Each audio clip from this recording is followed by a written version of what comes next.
Question है DNA replication इन bacteria अकर। DNA replication bacteria में कहाँ होता है? ठीक है, तो अगर हम बैक्टीरिया को देखें तो बैक्टीरिया जो है वो हमें इस तरह का दिखाई देता है। ये हमारा बैक्टीरिया है मान लेते हैं, और इस बैक्टीरिया के अंदर जो न्यूक्लिक एसिड होता है वो इस तरह से इंसिपिएंट होता है। ठीक है, इस तरह से पड़ा रहता है। और ये जो इसका जो डीएनए होता है डबल स्टैंडर्ड होता है। ठीक है, कैसा होता है? डबल स्टैंडर्ड डीएनए होता है और होता है सर्कुलर डीएनए।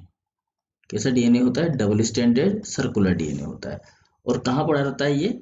साइटोप्लाज्म के अंदर। ये जो बैक्टीरिया होता है इसके साइटोप्लाज्म के अंदर पड़ा रहता है।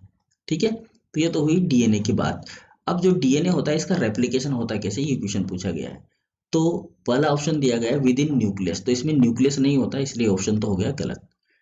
पीरियड टू फिजन, फिजन का मतलब होता है एक बैक्टीरिया जब रेप्लिकेशन कर लेता है अपने डीएनए का, तो वो इस तरह से लंबाई में वृद्धि करता है, ग्रोथ करता है। ठीक है, इससे इसका जो डीएनए होता है वो इस तरीके से फैल जाता है इसके अंदर।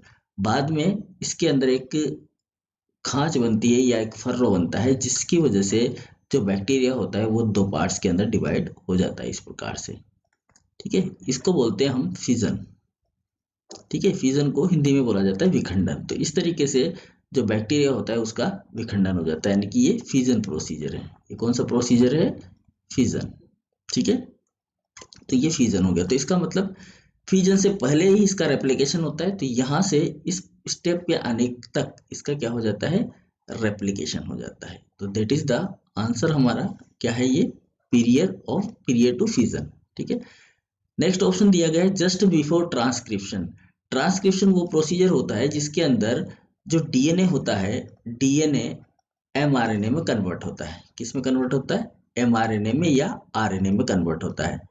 इस प्रोसीजर को कहा जाता है ट्रांसक्रिप्शन। ठीक है, तो ट्रांसक्रिप्शन नहीं होता डीएनए से। जब डीएनए का रेप्लिकेशन होता है तो डीएनए से केवल डीएनए बनता है, एमआरएनए नहीं बनता। तो ये ऑप्शन भी हमारा क्या हो गया? गलत हो गया। ठीक है, during S phase, S phase के अंदर जो डीएनए का रेप्लिकेशन होता है वो यूकैरियोटिक सेल के अंदर होता है। कौन सी सेल में होता है? यूकैरियोटिक सेल के अंदर होता है, प्रोकैरियोटिक सेल में नहीं होता। क्यों नहीं होता? क्योंकि यहाँ पर न्यूक्लियस प्रेजेंट नहीं होता है। न्यूक्लियस प्रेजेंट नहीं होता, और न्यूक्लियस प्रेजेंट ना होने की कंडीशन में ये जो एस फेज है ये भी नहीं होती। क्योंकि जब हम देखते हैं तो हमारे जितने भी यूकैरियोटिक सेल होते हैं उनके अंदर सेल साइकिल चलता है। उस सेल साइकिल के अंदर कुछ स्टेज होती हैं जिन्हें हम बोलते हैं G1 phase, S phase, G2 phase और एम फेज। तो जो एस फेज होती है यूकैरियोटिक सेल में, उसमें होता है डीएनए का रेप्लिकेशन।